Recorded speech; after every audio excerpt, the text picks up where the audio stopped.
ಚಿತ್ರದುರ್ಗದ ಜೀವನಾಡಿ ಭದ್ರಾ ಮೇಲ್ದಂಡೆ ಯೋಜನೆ ಕಾಮಗಾರಿ ಪೂರ್ಣಗೊಳಿಸಿ ಜಿಲ್ಲೆಗೆ ನೀರು ಹರಿಸುವಂತೆ ಒತ್ತಾಯಿಸಿ ಚಿತ್ರದುರ್ಗ ಸಂಸದ ಗೋವಿಂದ ಕಾರಜೋಳ ಅವರ ಮನೆಯ ಮುಂದೆ ವಿವಿಧ ಸಂಘಟನೆಗಳು ತಮಟೆ ಚಳವಳಿ ನಡೆಸಿದವು.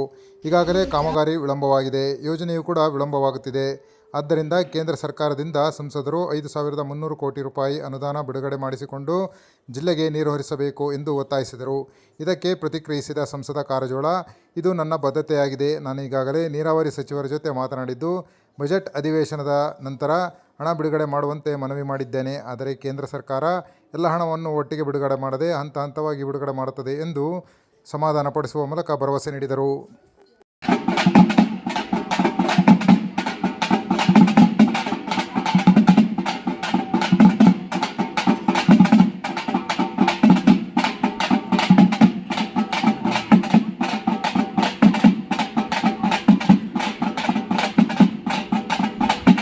ನೀರಾವರಿ ನೀರಿನ ಬಗ್ಗೆ ಮಹತ್ವ ಏನಂತಂದೇಳಿ ನಾನು ತಿಳಿದಿದ್ದೀನಿ. ಯಾಕಂದ್ರೆ ಆಲ್ಮಟ್ಟಿ ಡ್ಯಾಮ್ ಕಟ್ಟಬೇಕಾದ್ರೆ ಮಾನ್ಯ ಲಾಲ್ ಬಹದ್ದೂರ್ ಶಾಸ್ತ್ರಿ ಅವರು, ಇಂದಿರಾ ಗಾಂಧಿ ಅವರು, ಅಂದಿನ ಮುಖ್ಯಮಂತ್ರಿಯವರ ತುಲಾಭಾರ ಮಾಡಿದ್ರು. ಅಲ್ಲಿನ ಹೆಣ್ಮಕ್ಳು ತಾಯಂದ್ರು ಅದು ಕಮಿಟ್ಮೆಂಟ್.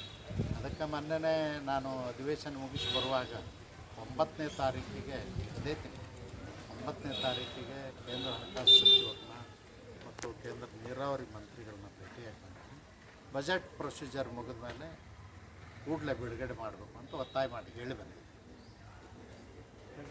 ಅವರು ಅಂದ್ರೆ ಒಂದೇ ದಿನ 5,300 ಕೋಟಿ ಮಾಡ್ತಾರೆ, ಮಾಡಿ ಬಿಡುಗಡೆ ಮಾಡ್ತಾರೆ. ಇವ್ರು ಖರ್ಚು ವೆಚ್ಚ ಮಾಡಿ ಕೇಂದ್ರ ಸರ್ಕಾರಕ್ಕೆ ವರದಿ ಕೊಡಬೇಕಾಗ್ತದೆ ಮತ್ತು ಈಗಾಗಲೇ ಖರ್ಚು ವೆಚ್ಚ ಮಾಡಿದ್ದನ್ನು ಒಟ್ಟು ಕೇಳಬೇಕಾಗ್ತದೆ. Okay sir, thank you.